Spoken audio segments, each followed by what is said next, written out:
A forbidden love, a deadly curse. But what if the curse was a lie? Before dawn, a thick mist covered the village square of Umuocha. The cold dew mixed with sorrow as villagers gathered around Adia's lifeless body. Adia's eyes stared upward as if searching for an escape from her final moments.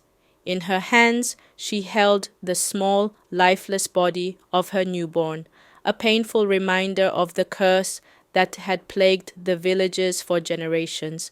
Her body lay beneath an old wrapper under the ancient Iroko tree.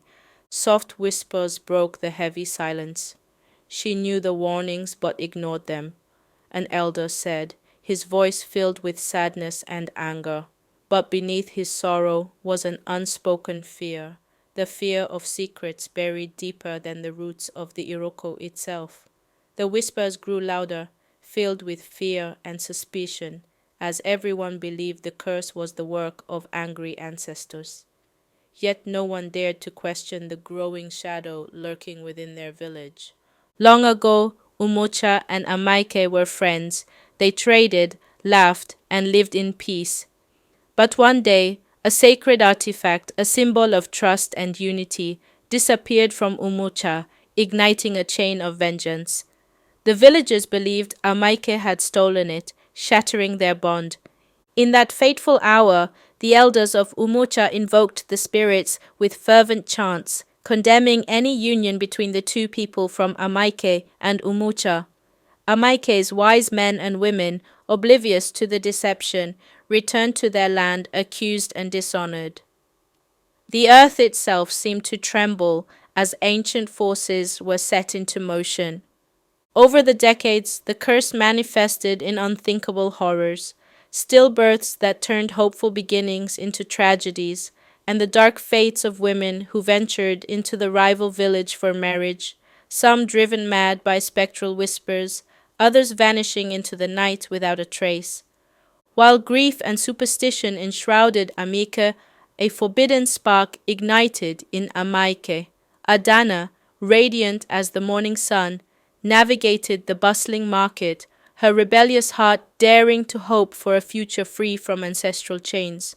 Her solace was found in Chinedu, a steadfast young farmer whose hands bore the calluses of honest labor from Umuocha. Their first encounter during the New Yam festival had been nothing short of fate. A stolen glance amid vibrant dances, rhythmic drums, and the rich tapestry of woven cloths. Their love blossomed in secret, defying generations of enmity, their hearts weaving a delicate tapestry of hope against the looming darkness. One evening, under the starlit sky, Adanna and Chinedu stood by the river, their forbidden love reflected in the cool, shimmering waters. Chinedu held out wildflowers, his voice soft but urgent. Adanna, every day without you is hard. I can't live like this. Before Adanna could respond, the crack of dried twigs broke the silence. Emeka emerged, his face dark with rage. Adanna, he shouted, his voice cutting through the night. Have you lost your mind? He's from Umuocha, the enemy. You're playing with fire. Adanna turned to face him, her eyes blazing. Our hearts don't obey curses, Emeka. Love isn't a crime. It's hope. It's the only thing that can heal this broken world. For a moment, Emeka's anger wavered, but then his voice dropped, heavy with fear. You don't understand. The curse takes women who marry from Amaike. It takes their children. I've seen it. Women driven mad, babies born lifeless. I don't want to lose you, my sister. I can't. Adanna's defiance softened, but her resolve remained. I know you're scared, so am I. But if we let fear rule us, nothing will ever change. Love is stronger than any curse. I have to believe that. Emeka's shoulders slumped, torn between duty and love. You're as stubborn as mother, he muttered. But if this is what you want, I'll stand by you. Just don't let the curse take you from me. Adanna reached for his hand, her voice steady. I won't, Emeka, I promise. We'll fight this together. Torn between love and tradition, he reported the forbidden affair to their father, setting a chain of events into motion that would expose truths long buried. Adanna's father, Obinna, a stern guardian of tradition, listened intently as his son, Emeka, recounted Adanna's forbidden love for Chinedu. Obinna's face was a mask of conflict, fear of scandal clashing with the faint stirrings of hope. Finally, he declared, "If the union is strong, let it be broken without delay." He arranged a swift marriage between Adanna and Kelechi, one of Amaike's most eligible bachelors. It was a decision meant to preserve honor and quell the rising storm of gossip. Nneka, Adanna's mother, heartbroken by Adanna's despair, made a desperate decision. She secretly replaced Adanna with her beautiful cousin, Chioma, hoping to spare her daughter from a life of unhappiness. But when Kelechi raised the veil and saw Chioma, no, his face darkened with anger. "This is not Adanna," he roared. His men stormed out, their pride wounded, leaving the village. That night, Nneka tried to calm Obinna. "There must be another way," she pleaded. She told him about her cousin, Ifoma, who had married into Umuocha years ago but had not died or suffered stillbirths. Her words sparked curiosity, and together with Adanna's sister, Efia and Nneka began to investigate. Efia, a bold skeptic of the old superstitions, was determined to uncover the truth. She visited Ifoma, who confirmed that she had avoided the Umuocha marital rites. "I refuse to drink or bathe in the sacred spring," Ifoma said, "but I don't know why it spared me." "Then that must be what the ancestors used to carry out the curse. But there is someone you can meet, Jude, the village hunter. He might know something."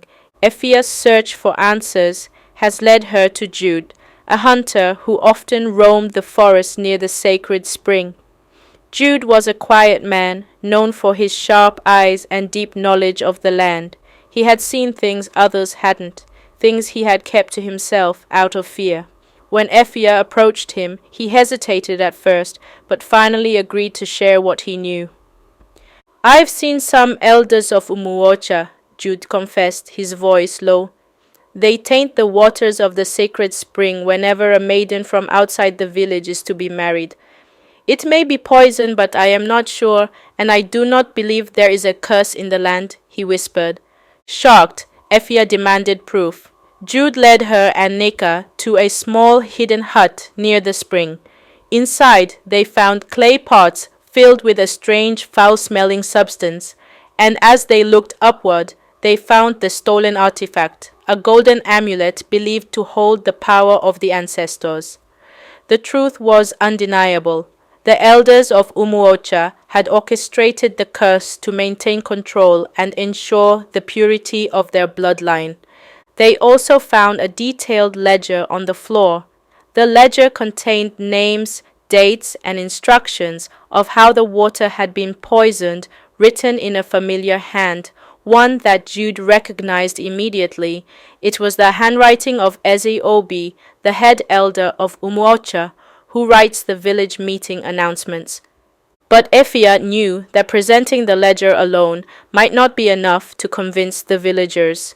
The elders were powerful, and their word was often taken as law. She needed irrefutable proof. Efia's mind raced. "We need to catch them in the act," she said. "If we can show the villagers what they've been doing, no one will be able to deny it." Efia and Nneka returned to Amaike, and Efia narrated the story to Obinna. Obinna called a meeting between Adanna and Chinedu. "Your union is the perfect opportunity to catch the elders in the act," Obinna explained. "They will try to poison the spring before your marital rites. If we can show the villagers what they've been doing, we can end this curse once and for all." Adanna and Chinedu agreed, their determination unwavering. They announced their intention to marry, and the village buzzed with both excitement and fear. The elders, as Efia predicted, acted quickly. On the night before the wedding, Efia, Jude, and a small group of trusted villagers hid near the sacred spring. They didn't have to wait long. As the moon rose high in the sky, shadowy figures approached the spring. Jude's breath caught in his throat as he recognized Is Obi, Ogbuefi, and Iya Agba. They carried clay pots, just as Jude had described. The elders knelt by the water's edge, chanting in low voices. Obi poured the contents of his pot into the spring, the dark liquid swirling into the clear water. At that moment, Efia stepped forward, holding a torch high. "Stop!" she shouted. The elders froze, their faces pale with shock. The villagers emerged from their hiding places, their eyes wide with disbelief. Efia held up the ledger and the clay pots as evidence. "These are the men and women who have been poisoning the water," she declared. "They created the curse to control us, to keep us divided, but the lie ends here." Obi tried to deny it, but the evidence was undeniable. The villagers, once bound by fear and respect for their elders, now felt a surge of anger and betrayal. They demanded answers, and the elders, cornered and exposed, could only hang their heads in shame. The next morning, the entire village gathered in the square. Jude stood before the crowd, his voice strong and clear as he recounted what he had witnessed the previous night. "I saw Obi, Ogbuefi, and Iya Agba poison the sacred spring," he declared. "They have been lying to us for generations, using the curse to control us." Efia stepped forward, holding the golden amulet high. "This artifact," she said, "was stolen not by Amaike, but by your own elders. They hid it to keep us divided. Today, it is returned to its rightful place." The villagers erupted in anger and disbelief. The elders, now exposed and powerless, were stripped of their titles and banished from Umuocha. The stolen amulet was placed in the village shrine, a symbol of unity and hope. With the curse lifted and the truth revealed, Adanna and Chinedu's wedding became a grand celebration of unity and hope.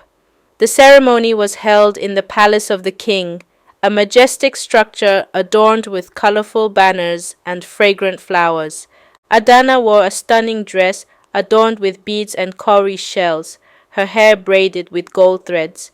Chinedu stood tall in a flowing agbada, his face glowing with pride and love. The king himself presided over the ceremony, his presence a symbol of the village's renewed bond. The air was filled with the scent of blooming flowers and the sound of drums and flutes. Women danced in colorful wrappers, their movements graceful and full of life. Men beat talking drums, their rhythms echoing the heartbeat of the villages. Children laughed and played, their innocence a reminder of the future that had been saved. Adanna and Chinedu's love, once forbidden, had become the spark that healed their broken world. Some curses are born of spirits, others are born of secrets, and some are born of both. In a world dictated by fear and ancient grudges, love and truth dare to rewrite destiny.